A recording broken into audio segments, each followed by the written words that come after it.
Assalamualaikum warahmatullahi wabarakatuh.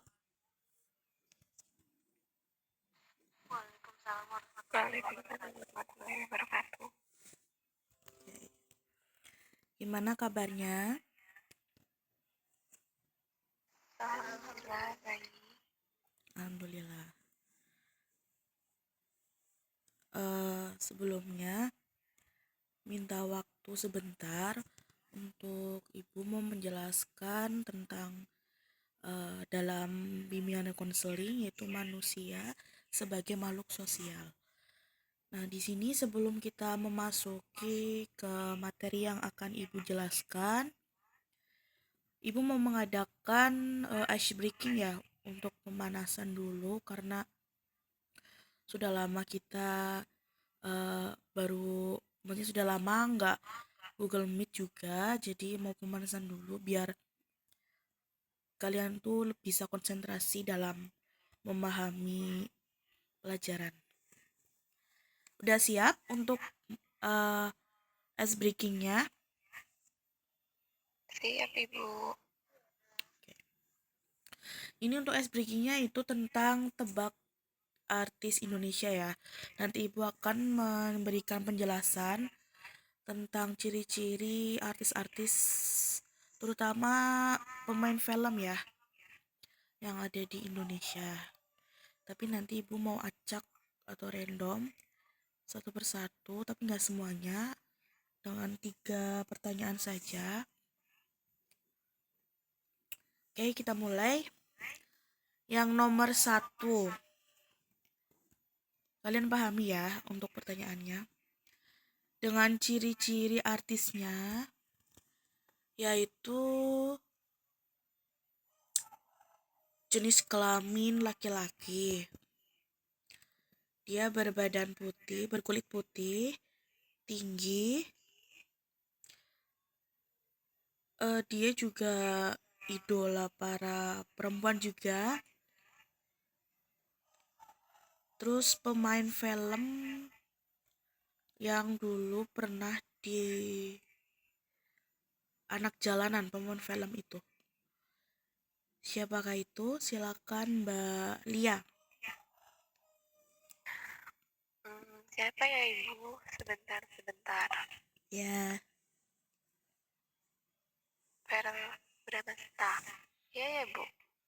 siapa tadi Mbak, ulangi? Verrell Bramasta.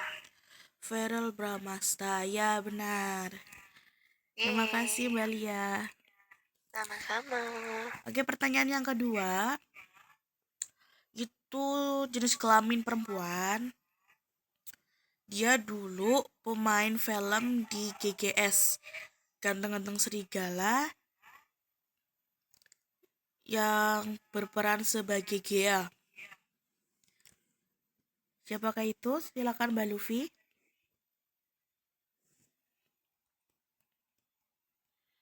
Mbak Luffy ada nggak ya? Ada Bu. Tadi kedengaran tidak?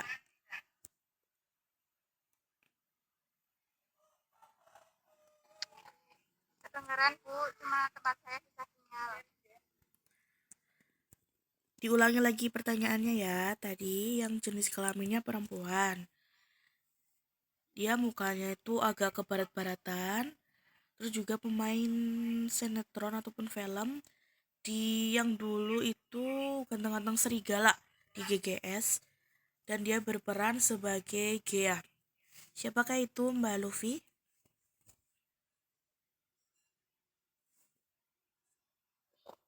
Ya Bu.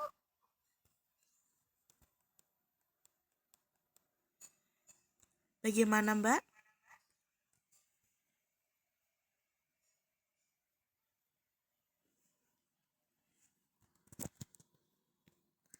Oke, mungkin karena Mbak Luffy tidak ada sinyal ya, kita lanjut untuk pertanyaan yang terakhir aja. Yang pertama, ini jenis kelaminnya perempuan juga, sama. Terus dia dulu pemain film di My Heart, dan dia peran utama yang dulu dekat sekali dengan sahabatnya, itu sahabatnya cowok. Siapakah itu? Silakan Mbak Ivana. Yuki Kato. Yuki Kato, ya benar. Terima kasih, Mbak. Sama-sama. Oke, udah konsentrasi sekali ya. Just hafal dong artis-artis Indonesia itu siapa aja. Oke, ice breakingnya kita selesai sampai sini aja. Kita masuk ke materi karena ini nanti waktunya cuma sedikit.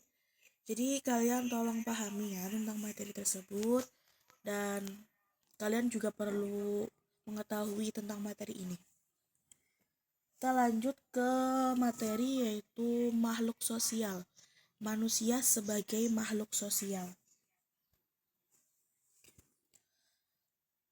Secara kodrat, manusia itu merupakan monodualitis. Artinya itu selain sebagai makhluk individu, manusia juga berperan sebagai makhluk sosial. Nah, selain itu, manusia dikatakan sebagai makhluk sosial karena pada diri manusia itu ada dorongan untuk berinteraksi kepada orang lain. Nah, jadi nanti kita itu hidupnya itu kan berdamping-dampingan nih. Tuhan menciptakan kita untuk berpasang-pasangan juga. Nah, Tuhan juga menciptakan kita mempunyai perasaan dan empati, simpati kepada orang lain. Nah, kita juga punya perasaan juga untuk berinteraksi kepada orang lain dengan cara berkomunikasi ataupun punya rasa ingin menolong, punya rasa peduli, seperti itu. Dan juga punya rasa menghargai, menghormati mungkin kepada orang yang lebih dewasa, orang yang lebih tua. Nah, untuk manusia sebagai makhluk sosial itu, jadi nanti di situ kita di lingkungan itu kita harus sosial kepada orang-orang lingkungan tersebut. Karena tanpa bantuan manusia, itu manusia tidak mungkin bisa berjalan dengan tegak. Nah, dengan bantuan orang lain, itu manusia bisa makan menggunakan tangan, bisa berkomunikasi, dan bisa mengembangkan seluruh potensinya kemanusiaannya. Nah, seseorang juga memiliki sikap sosial apabila ia memperhatikan atau berbuat baik terhadap orang lain. Nah, dengan demikian dapat dikatakan bahwa sikap sosial itu merupakan beberapa tindakan menuju kelakuan kebaikan atau sikap baik positif terhadap sesama manusia. Selain itu juga manusia dikatakan sebagai makhluk sosial karena pada diri manusia ada dorongan untuk berinteraksi kepada orang lain juga. Nah, manusia juga memiliki kebutuhan mencari teman, mencari sahabat, mencari kawan, bahkan mencari pasangan untuk ya kebutuhan juga dan juga kita butuh seseorang untuk menemani kita. Nah, kebutuhan untuk berteman dengan orang lain seringkali didasarkan kepentingan juga. Mungkin ada kepentingan untuk ada acara, mungkin arisan, kita berangkat bareng dari sini. Mungkin satu komplek, terus ada kumpulan fatayat misalkan. Mungkin ada teman yang ikut fatayat juga satu komplek, itu bisa bareng. Nah, terus juga persamaan ciri yang mungkin ciri-cirinya sama ataupun ya sifatnya juga sama mungkin. Jadi ya bisa kita kayak misalkan untuk pilih pasangan. Kalau pilih pasangan itu kan kita lihat apakah benar-benar sama-sama eh untuk sifatnya dan karakteristiknya itu sama apa enggak dengan kita. Biasanya kan kalau kita mau mencari pasangan, kita lihat dulu nih dari perilakunya, dari kelakuannya, baik atau tidaknya. Nah, terus juga seringkali dasar kepentingan juga tadi dan dapat disimpulkan bahwa itu manusia dikatakan sebagai makhluk sosial itu dengan beberapa alasan nih. Yang pertama, ada dorongan untuk berinteraksi. Jadi gitu berinteraksi dan berkomunikasi kepada orang mungkin didasarkan dengan kepentingan juga. Terus juga manusia tunduk pada aturan norma sosial. Jadi kita ada menghargai, menghormati, saling membantu, gotong royong dengan sesama manusia. Dan yang ketiga itu ada manusia memiliki kebutuhan untuk berinteraksi dengan satu sama lain. Jadi kita juga butuh ini untuk berkomunikasi bukan hanya satu orang saja, tapi lebih dari satu orang tergantung kepentingan kita juga. Dan yang keempat itu potensi manusia akan benar-benar berkembang apabila ia hidup di tengah-tengah manusia. Ya, jadi di situ kan kalau sesama manusia saling support, saling mendukung, saling memberikan semangat, saling memberikan motivasi, nasihat, kritik, saran yang membangun demi kebaikan bersama juga. Nah, jadi manusia itu tidak dapat mencapai apa yang diinginkan dengan dirinya sendiri karena manusia itu menjalankan perannya dengan menggunakan simbol untuk mengkomunikasikan pemikiran dan perasaannya.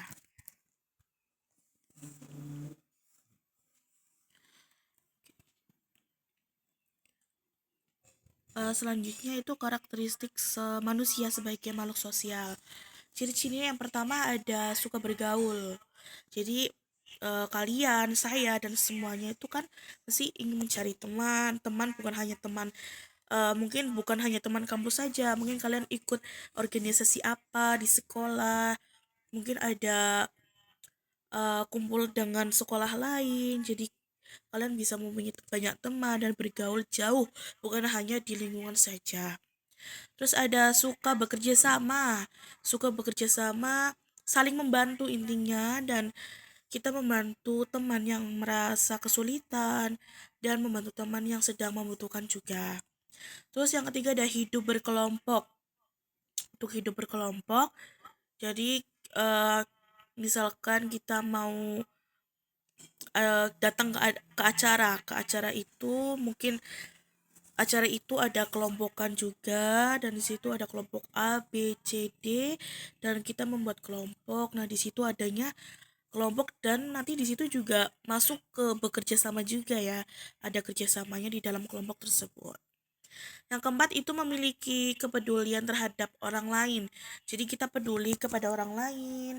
Kepedulinya itu kita menanyakan apakah misalkan kalian tuh lihat teman kalian ada yang sedang nangis, ada yang sedang diem aja murung, kita tanyakan, kamu kenapa, ada masalah apa, dan coba bisa cerita biar kamu lega. Itu kan ada rasa peduli.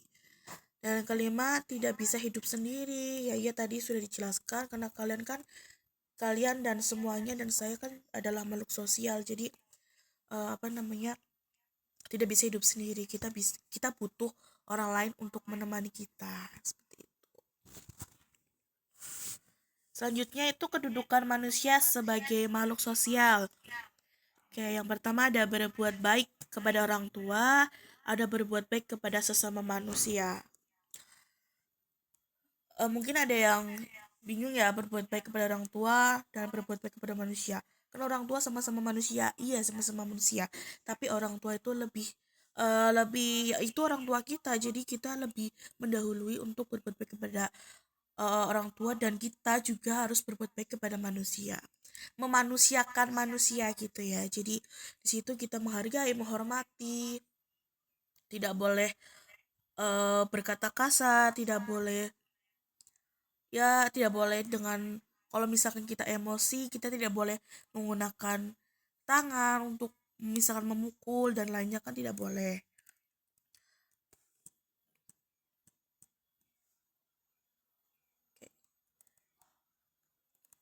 Nah, hubungan sosial yang pertama bagi seorang manusia begitu lahir ke dunia adalah dengan orang tuanya. Nah, oleh karena itu, pertama kali seseorang dibebani kewajiban adalah berlaku baik dan berbakti kepada orang tua. Nah, sebagai kewajiban nomor 2 setelah kewajiban berbakti kepada Tuhan Yang Maha Esa. Jadi kita bertakwa kepada Tuhan Yang Maha Esa, dan kita juga berbakti kepada orang tua juga. Nah, menghormati ibu bapak itu merupakan ajaran ataupun perintah agama yang memegang peranan penting dalam kehidupan bermasyarakat. Jadi sebab pergaulan yang baik dalam rumah tangga atau keluarga itu dapat menciptakan kondisi baik dalam pergaulan masyarakat.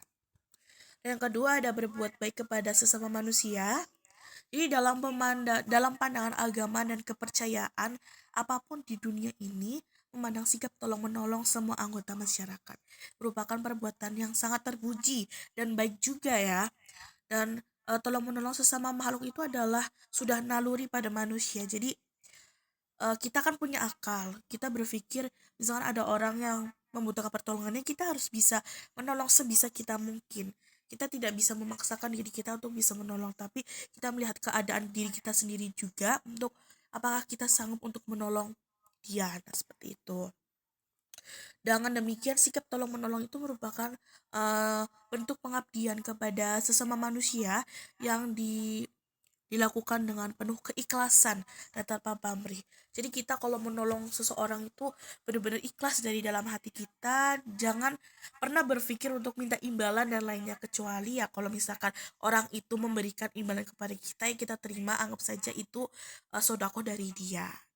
Seperti itu tadi yang saya jelaskan tentang manusia sebagai makhluk sosial. Di sini apakah ada yang ingin ditanyakan